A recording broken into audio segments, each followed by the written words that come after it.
Okay, welcome to the first lesson of our Adobe After Effects series of tutorials. This lesson here will start you with an overview of the program and some basic functions that are very similar to Premiere, like doing imports and other things of that nature. So go to your Start button, go to All Programs, and scroll down and look for the folder called Adobe Production Premium CS6. Open CS6. You'll find Adobe After Effects. Click on that.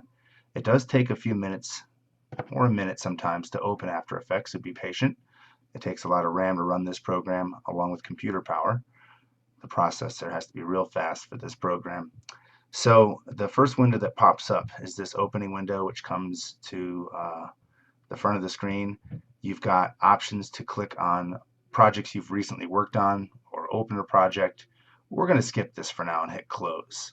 So here is what After Effects looks like. Kind of similar to Premiere, but things have moved around some. For example, your Tools panel is on the top of the window.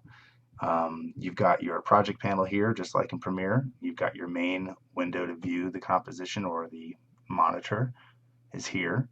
There are some panels we'll get to in the future on the side that deal with text and playing and previewing your work. And at the bottom, what was a timeline is now called a composition.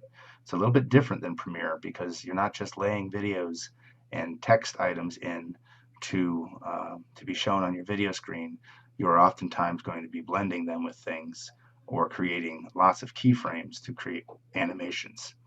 All right, so this is what the program looks like. Now, of course, if you want to import, which we'll start by doing that, you're going to do one of three things. File, import. You can also hit Control-I. You can also right-click, import, or simply double-click. Navigate to the folder that I provided to you with the files for doing these tutorials. It's called Basic Training Footage. Go ahead and click on that, and you'll see there is a bunch of files that are in there, movie clips and an image. Now, just like in Premiere, you can click on one file and open it, or you can hold down Shift after clicking on the first file, and then click on the last file to select all of them, or a range of them. You can also use Control to click on certain files if you want to just bring certain files in. We're going to bring all of them in, so I'm going to select them all using the mouse lasso method, and I'm going to hit Open. So all the files are now imported into the project panel. So organization is key in this program. Some projects you'll work on will have many assets. Assets are the things you work with, from movies to titles to pictures and so on. We're going to make a folder. So, like in Premiere, you could do new folder. They do call it a folder in this program, where Premiere called it a bin. You could also just hit the folder button. So now it creates a folder, and we're going to title that folder Footage, because we're going to put the video footage in this folder. Now that's pretty easy to do by selecting all of the movies and dropping them in the footage folder. I'm also going to create another folder and call this Images, and then take my image, cloud, and put that in its own folder. So now you've been organizing your work. You're pretty much ready to start. So for the footage that we're going to use throughout the tutorials, they're not all high def. Some of them are lower def. So we will set up our compositions based on our needs. For example, in After Effects, if you're making a commercial, let's say, a lot of commercials come in at 30 seconds in length. So the timeline right now has no time on it at all. The timeline is not active until you create the settings for the timeline.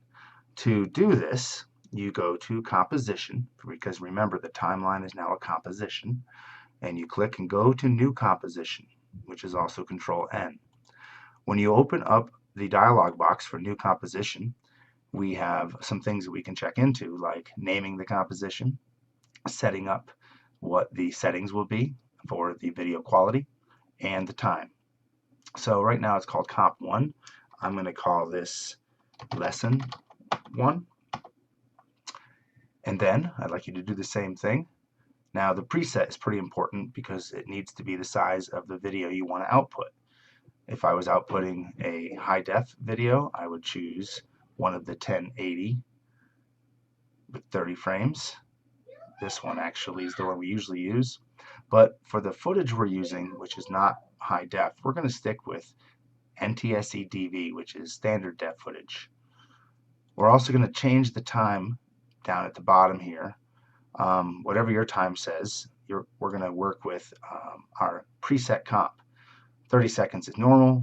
Sometimes it's 10 seconds, but you actually dictate its time by the length of what you're trying to create. So it runs the same as Premiere. These two digits are frames. These are seconds, minutes, and hours. So let's change this to a 20-second comp. 20 seconds and 0 frames. We'll leave the background white and say OK. All right, when the program is opened, one thing you'll notice is now I have a timeline that is 20 seconds long. The panel has become active because we're in a composition right here called Lesson 1. Remember, you can, just like in Premiere, actually make more than one composition, which will come in handy in the future. It creates a composition icon, which is like the sequence icon in Premiere. So that way we can click on a composition from the project panel and go to it directly. So the first thing I'd like you to do is to take one of your footage videos called Girl, and we're going to drop it in the composition. Now there's two ways you can do this. You can drop it right on the monitor window, or you can drop it right into the composition panel. And there it is. Now the video is a little bit larger than this setting, so it's actually, I think, a 720 resolution video, but we're going to work in the smaller space because that would be with the output that we might want to make for the size, maybe for a video frame in a web page or something like that. A couple things to consider here is that the composition itself moved in to the timeline, and there are a lot of features that we'll look at that were not available in Premiere that you'll only find here in After Effects. The video clip itself comes in as this bar, and you'll notice it's only about 3.5 seconds long, even though we have a 20-second composition. We could be putting other items in our composition and placing them in spots down this timeline so that we fit the full 20 seconds. All right, so a couple things to consider. One is how to play back a clip. Now when you put it in Premiere, you might remember that you could hit spacebar and the clip will play. You'll notice this green bar is appearing. That means it's rendering the actual footage. So when I play it a second time, it'll play in real time. The first time it renders, so it might run slower. You'll have to get used to that. Another way of playing clips isn't just the spacebar. Spacebar plays video only. If there was audio on this clip, you'd see a little audio speaker icon right here, and the spacebar alone would not play the audio.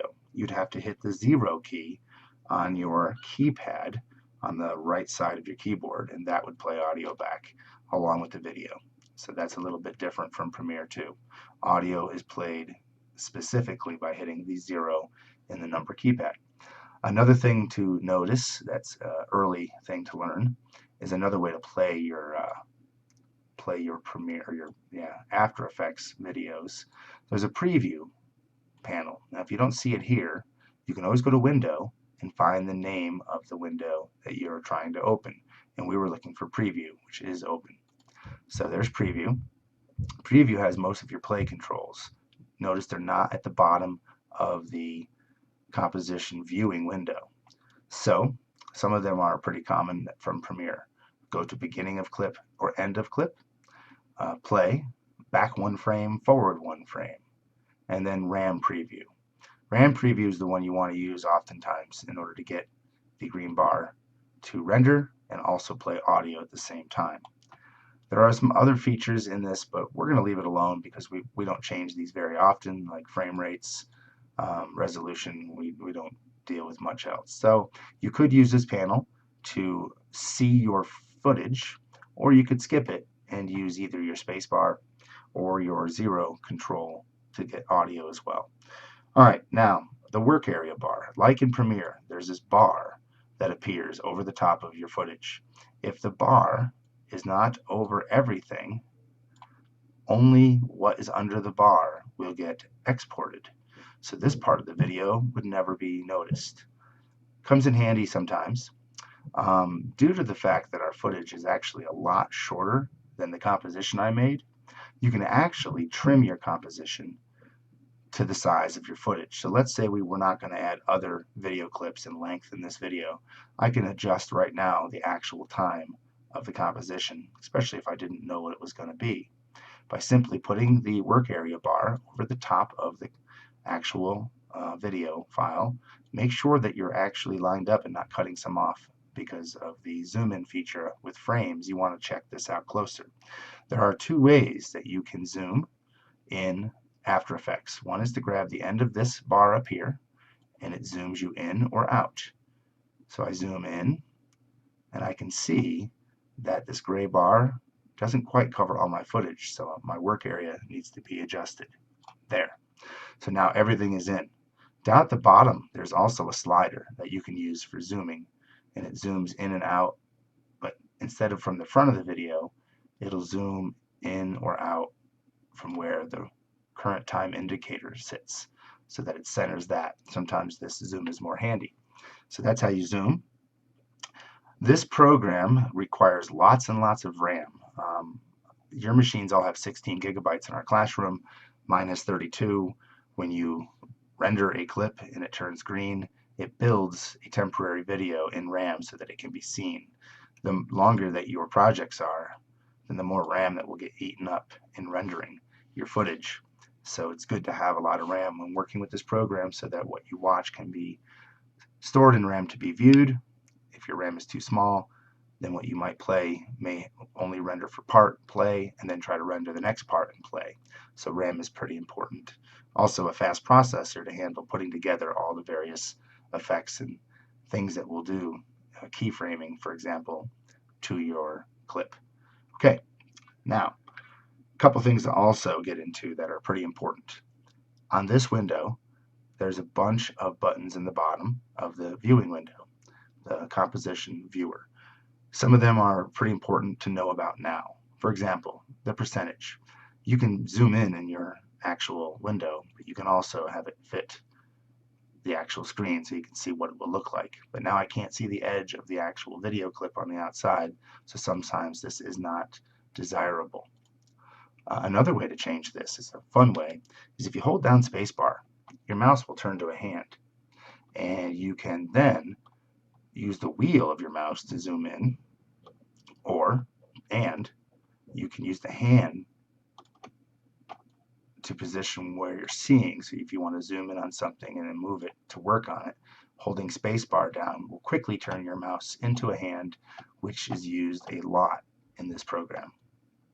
Okay, next thing, panels.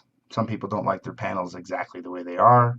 Maybe you're working on something and you want more space to see it, so you can adjust the panels by simply going with your mouse between any panel's separation and adjusting that panel. Panels can also be moved by grabbing the box at the top and putting it somewhere else. Okay, so what else do we have? The tilde key. So let's say I'm working in this panel and I want to see even more. The tilde key is a key right next to the 1 key at the top of your keyboard, right above the tab. It looks like a short squiggly line. If I press the tilde key, that panel that I was working on or had selected will become the main panel. Now I can actually see more and be able to get the detail. If I hit the tilde key again, that panel then goes back into place. Sometimes I want to work in the timeline and do lots of intricate editing, as you'll see later. Hitting the tilde key while this panel is selected will bring up just this panel. Then I can hit it again and go back to seeing everything. Alright, so far you haven't done much to show me for an output except for created your folders and created your composition itself with a file in it, and it's trimmed. That part I'm going to assess at the end of lesson 1, so make sure you save this. A few more things to see that are good to know about is going to come up in the next lessons. So we will stop this lesson here now that you know the basic layout and how to import these basic adjustments inside of After Effects. Now go on to lesson 2. Don't forget to save your work.